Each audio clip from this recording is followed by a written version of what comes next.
ওয়াসসালাতু ওয়াসসালামু আলা রাসূলি হাবিবি হৃদয়ের পথে শুনি কার বাণী, ভয় নাই ওরে ভয় নাই, নিঃশেষে প্রাণ যে করিবে দান, ভয় নাই তার ভয় নাই।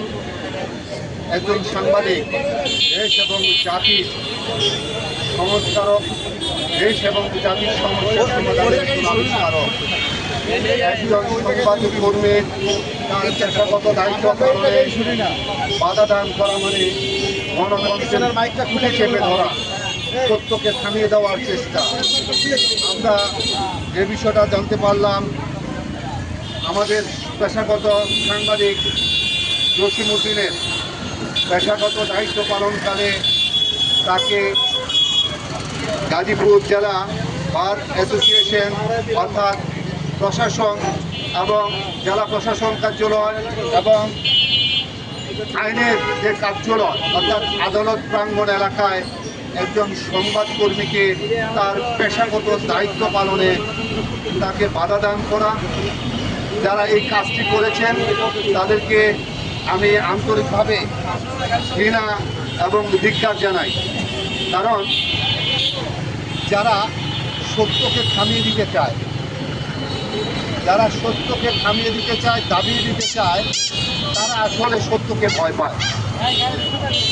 যারা এই কাজটি করেছেন তাদেরকে আমি গণমাধ্যম কমিশনের পক্ষ থেকে তীব্র নিন্দা এবং ধিক্কার জানাই।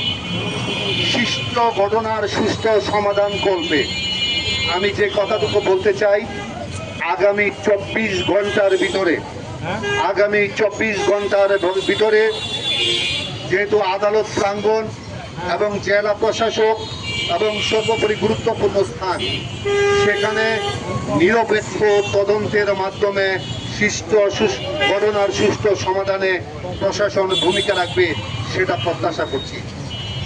পাশাপাশি গাজীপুর বার অ্যাসোসিয়েশন এবং সাংবাদিকের নেতৃবৃন্দর সমন্বয় চাই। আমরা চাই কেউ যেন আইনের পোশাকে বেআইনি কাজ করতে না পারে। তাই সাংবাদিকের নেতৃবৃন্দ এবং বার অ্যাসোসিয়েশনের নেতৃত্বের ভিতরে জরুরি ভিত্তিতে সমন্বয় আমি প্রত্যাশা করছি। আর আইন আদালত প্রাঙ্গণে সকল ধরনের সাংবাদিকদের পেশাগত দায়িত্ব পালনে নিরাপত্তার যেন ব্যবস্থা রাখে প্রশাসনকে সে প্রত্যাশা করছি। একজন সাংবাদিক যদি নিরাপত্তাহীন হয়ে যায় আদালত প্রাঙ্গণে, প্রশাসন প্রাঙ্গণে, তাহলে সেখানে সাধারণ মানুষের অবস্থা কি হতে পারে। পরবর্তীতে আমি এই প্রত্যাশা করছি এই জন্য যে একজন সংবাদকর্মী সত্য এবং ন্যায়ের পক্ষে সে তার তথ্য উপস্থাপন করার চেষ্টা করে। আমরা প্রশাসনের কাছে সাংবাদিকের নিরাপত্তা প্রত্যাশা করছি। পাশাপাশি যারা এই ঘটনায় দোষী সাব্যস্ত হবে প্রশাসন দ্রুত তাদের বিরুদ্ধে ব্যবস্থা নেবে। আরেকটা বিষয় শুনে আমি খুবই মর্মাহত হয়েছি যে একজন মানুষের তার আইনের সেবা পাওয়া তার জন্মগত রাষ্ট্রীয় এবং নৈতিক অধিকার, সেখানে গাজীপুর আইনজীবী বা বার অ্যাসোসিয়েশন তাকে যারা মত সৃষ্টি করে অন্যায়ভাবে তাকে জেলে প্রেরণ করেছেন।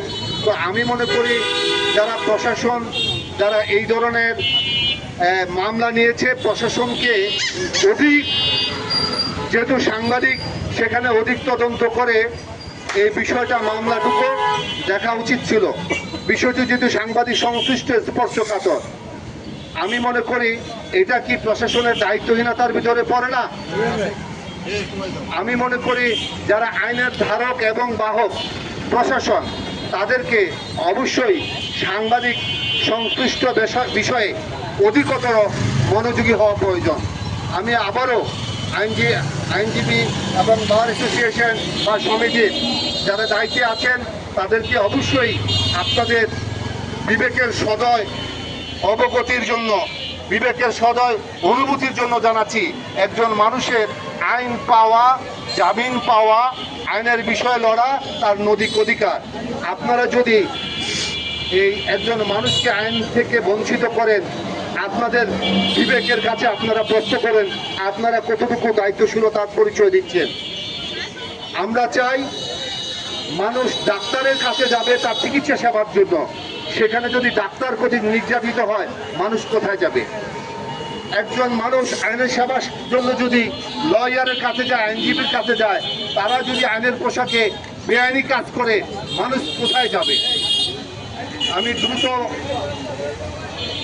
দ্রুত আমি প্রশাসনের দৃষ্টি আকর্ষণ করছি, আগামী 24 ঘন্টার ভিতরে আপনারা সৃষ্ট ঘটনার সুষ্ঠু সমাধান কল্পে নিরপেক্ষ তদন্তের ব্যবস্থা করুন।